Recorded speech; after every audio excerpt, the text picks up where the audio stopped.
Soucieux du moindre détail, il scrute tous les dossiers. Pour lui, l'actualité n'a aucun secret. Alexandre Dubé. Fabien Major est planificateur financier. On aura le plaisir d'ailleurs de le retrouver avec Richard Martineau aux alentours de 17h05 à tous les jours. Salut Fabien. Salut. Alors, qu'est-ce que tu as retenu de la dernière journée sur les marchés financiers d'abord?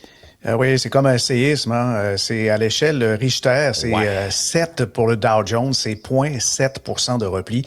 Le Nasdaq, 0,5. C'est les rendements obligataires qui inquiètent. Il faut dire que la dette américaine a surpassé les 40 000 milliards. Ça, c'est l'équivalent de 11 millions de dollars qu'on donne à chaque ménage québécois. Il y en a 3,5 millions pour vous donner l'ampleur de la fortune que ça représente.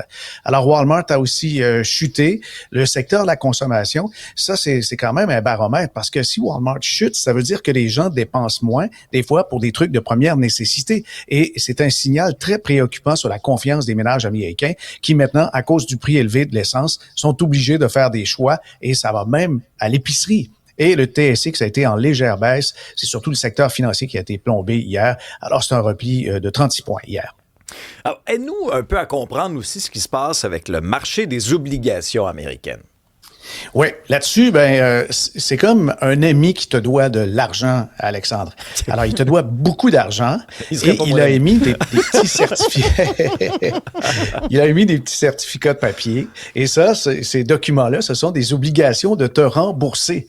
C'est un peu des reconnaissances de dette. Et puis, on peut les revendre. Et si les gens s'échangent cette dette-là, il y a un prix, il y a une offre, il y a une demande. Et le gouvernement devant maintenant 40 000 milliards de dollars, c'est un chiffre tellement énorme que là, bien sûr, ça commence à inquiéter. Et c'est un problème vraiment pour tout le monde, là. Puis, je vais te donner un autre exemple. Quand les prêteurs s'inquiètent, ils demandent un bonus plus gros pour accepter de prêter. C'est comme quand tu demandes plus cher pour prêter ta plus belle montre à quelqu'un qui a des tatous tribaux et la réputation de faire des fling-flang en bateau. Ah, ça me dit rien. Alors, ça te dit rien? Bon. Alors, attention, tu veux un bonus plus gros. Tu veux donc des intérêts plus élevés, une prime de risque.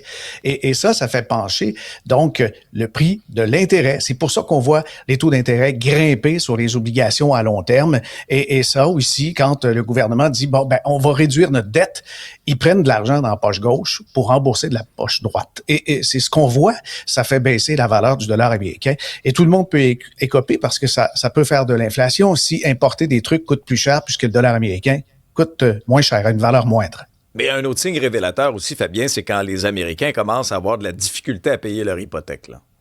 Ah oui, vraiment. Et puis là-dessus, on le voit puisque les recherches Google Help with Mortgage, ça atteint le plus haut niveau jamais enregistré depuis 2009. Et la cause est un peu différente, c'est que les taux ont vraiment monté. Le taux moyen sur 30 ans d'une hypothèque, c'est 6,36 aux États-Unis.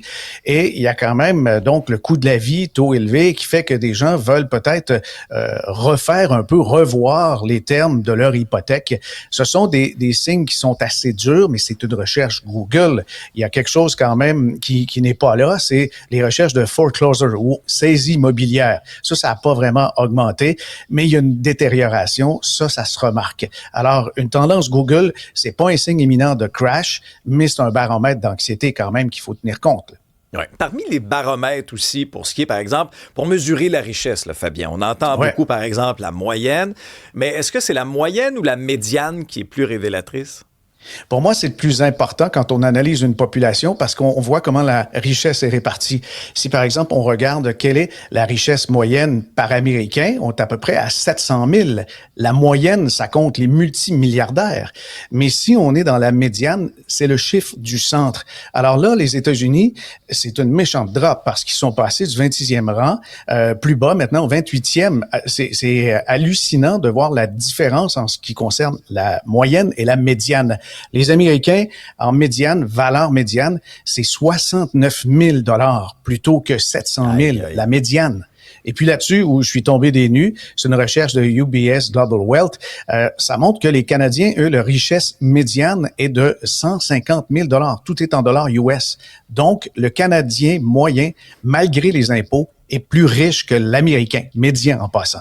Alors, c'est quand même un choc de voir ça, mais les Américains se classent très bas avec des pays comme la Grèce. Et puis, le Canada, lui, est dans la moyenne supérieure. 7e rang au monde, c'est quand même quelque chose. On est au-dessus des Suisses en ce qui concerne la richesse médiane.